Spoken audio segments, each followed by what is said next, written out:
Diniscourage ako nung mga matatanda sa church. Sabi sa akin, huwag ka na maglagay dyan sa, ang Bible study dyan sa mga Garcia na yan. May 25 taon na yung mga yan. Walang nangyayari sa mga buhay nila. Alam niyo po, may sikreto sa akin para manatili ako sa isang bahay. Hanggang nakakakita ko ng isang nagmamahal sa Panginoon, hindi ko iwanan yung bahay na yun. Yung araw, hindi ko alam yun. Hindi pala yung mga son of peace. Di ba? 5 taon ako na nag-Bible study doon, sunod-sunod at trahedya, dumating sa buhay ng mga tao doon, namatay yung ina, namatay yung tata, namatay yung mga asawa, mga nabiyuda. Alam niyo ngayon, yung mga biyuda na yun, sila yung mga maiinit na worker sa loob ng church. Hindi mga pensyonado yun. Nakikitira lang yun sa mga anak nilang may asawa. Pero sila yung maghapon na nasa simbahan, nasa visitation group, nasa evangelism. Diba? Kaya ako, hanggang ngayon, hindi ako sawayin na tao. Yung huling church na hinawakan ko, sinabi na nung may-ari, June 22, Pastor, sarado na po natin yung church. Lumaban pa ako hanggang July 17. Namatay siya, July 24. 1 month and 2 days. Nung inanunsyo niyang isarado yung gawain. 1 month and 2 days. Kaya kung meron gawain sa bahay niyo, don't even dream to close it. Pag sinarado niyo, sasaraduan din ng Diyos ang buhay niyo. Diba? Let it die naturally. Diba? Let it die naturally. Huwag kang gumawa ng abrupt decision ng pagsasarado ng gawain. Kasi sira ulo yung Bible study leader. Diba? Gawain ng Panginoon yun. Kaya pag nakita nyo si Son of Man, open a Bible study doon sa lugar na yun. So, sa paghayo natin, 3 klaseng tao ang makikita natin. Una, nagbibigay. Pangalawa, nangangailangan. Pangatlo, naghahanap. Pastor, ano yan? Yung una, ganito yan. Worker kayo. May lalapit sa inyo. Nagawaan nyo ng mabuti. So, nagkaroon kayo ng relasyon. Diba, nadadalaw mo na siya. Tinanong mo siya ngayon, kapatid, pwede ba tayo maglagay ng gawain dyan sa bahay? Ay, opo, brother, opo, sister. Bakit siya pumayag na magkaroon ng Bible study sa bahay? Kasi natulungan siya sa araw. Natulungan siya. Kaya pagbibigyan ka niya. Pero hindi siya si Son of Peace. Yung pangalawa, pastor, may dating. May dato. Lalapit ngayon yan sa i-ebanghelyo. Eh, yung pangalawang klase ng tao na na-encounter niya, nangangailangan. Sabihin na, pagbibigyan ko sa pastoran. Kasi alam ko, one day, pag nangailangan ako, makakatulog sa pastoran sa akin. So, nagpalagay siya ng gawain, dahil isang araw, umaasa siya na matutulungan siya ng pastora o ng church. Eh, yayamanin yung church. Maski, paano tayo nagawain? Diba? Kasi nangangailangan yun eh. Yung pangatlo, yun naghahanap ng katotohanan. Pagkaya ng nakita nyo, ilagay nyo na sa palad nyo. Ito ang number 1 son. Hindi kita bibitawan. Di ba?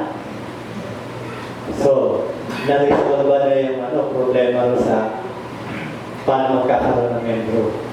Okay.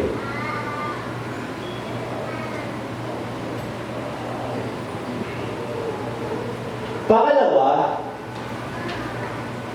2 Timothy chapter 2 verse 2, ang mga bagay na iyong narinig sa akin sa gitna ng maraming saksi ay siyang ring ipagkatiwala sa mga taong tapat na makapagtuturo naman sa iba. Ang mga bagay na iyong narinig sa akin, nagsasalita rito si Pablo. Ang kinakausap niya si Timoteo.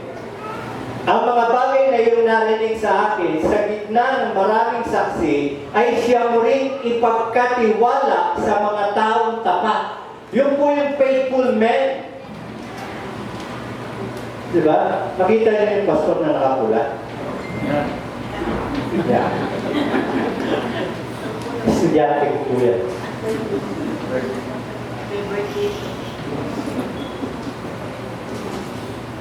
Sabi ko sa inyo, pastor yun. Laking puso. Nakailang din po yan sa Bible School. Ang kaklase na yun naka-violet. Kaklase na. Nung nagturo ako sa Bible School, yun yung unang estudyante ko, naka-violet. Diba? Eh, matagal na panahon na nag-aaral yun. Diba? Tingnan nyo yung buhok niya, tsaka yung buhok ng pastor.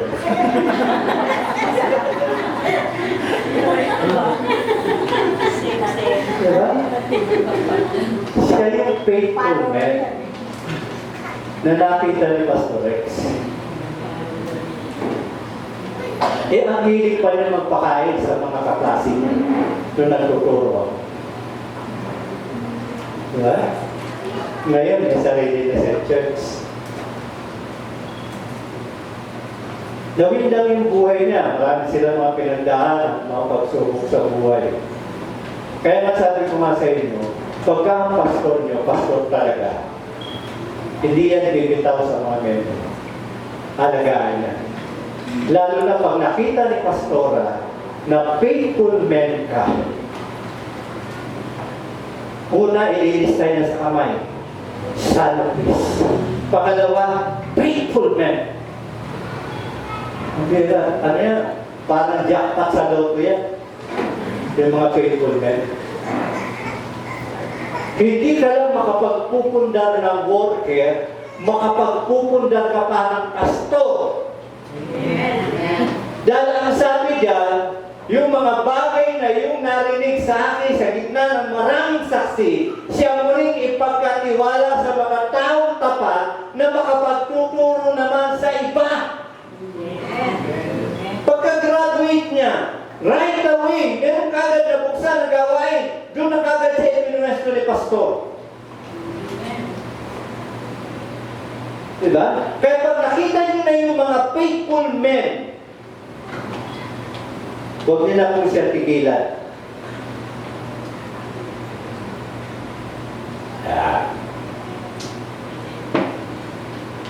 Paano yung discipleship cycle?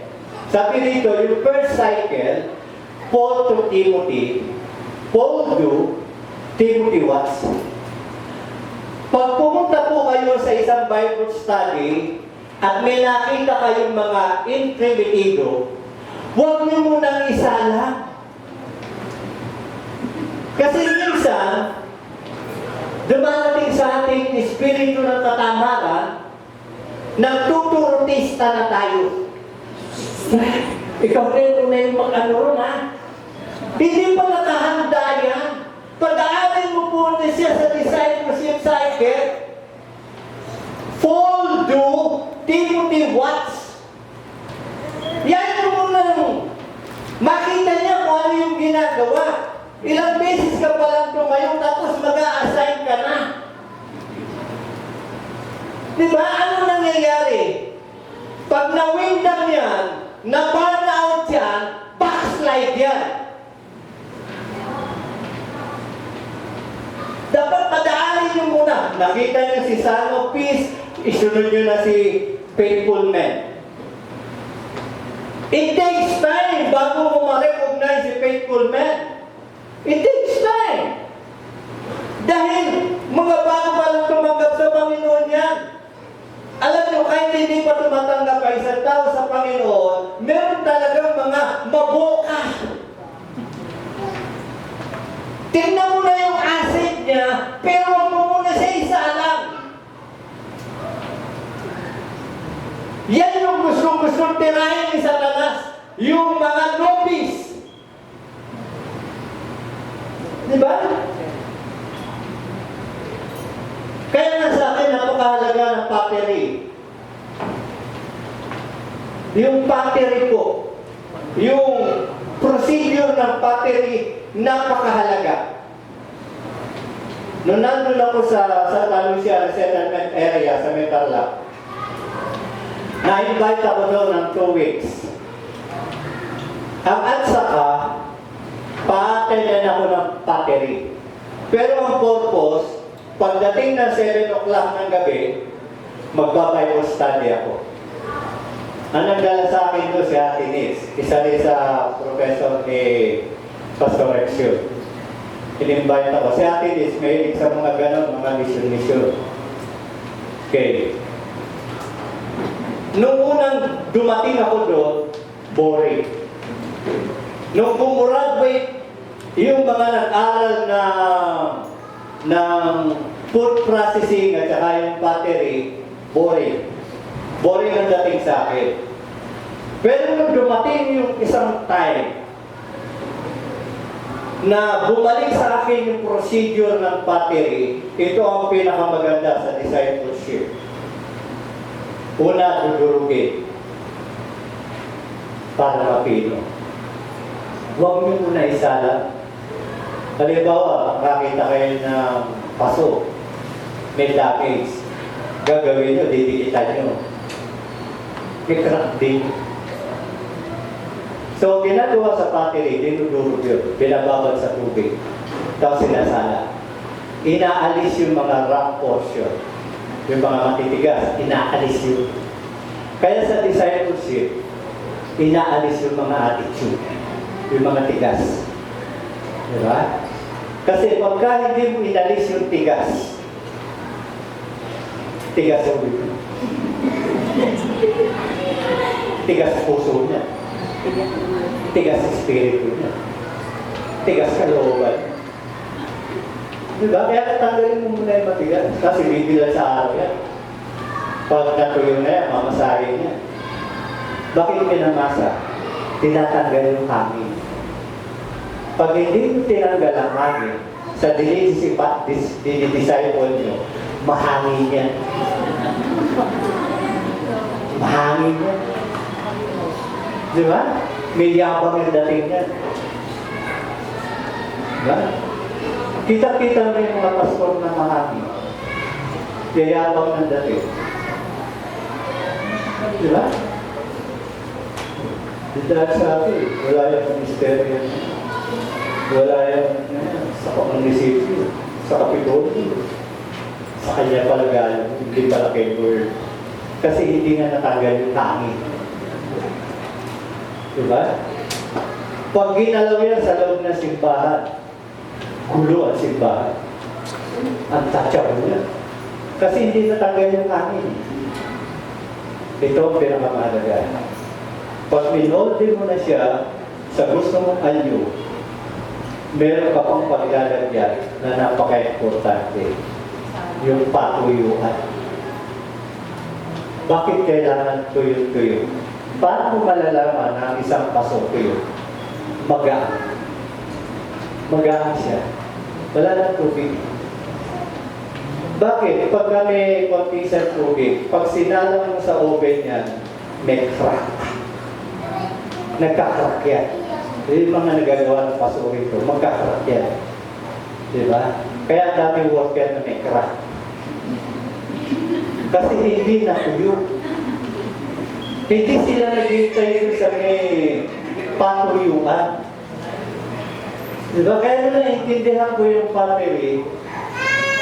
Kaya nagbago ako ng sistema ng pagtuturo sa mga estudyante. Mahalaga sa akin yung kukote ng estudyante. Pero higit na mahalaga yung puso ng isang estudyante. Kasi niya, pag gumraduate yan, problema yan ng pastor niya. Kasi hindi na-molde yung karakter. Hindi natanggal yung matigas. Hindi natanggal yung hangin. Di ba? Magsisimula pa lang sa ministry at may damage na.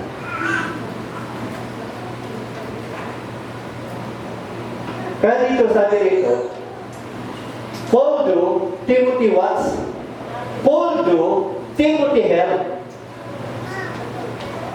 Yung second cycle, Timothy to faithful man. Timothy do, Paul wants. Hindi pa siya iniwanan ni Pablo. Di ba? Ang isa may mga gawain eh. Ito, magaling nito. Nakatatlong puntos na ito. Pwede nito. Iiwanan na. Hindi, si Pablo hindi niya iniwanan si Timothy. Timothy do, Paul wants. Diba?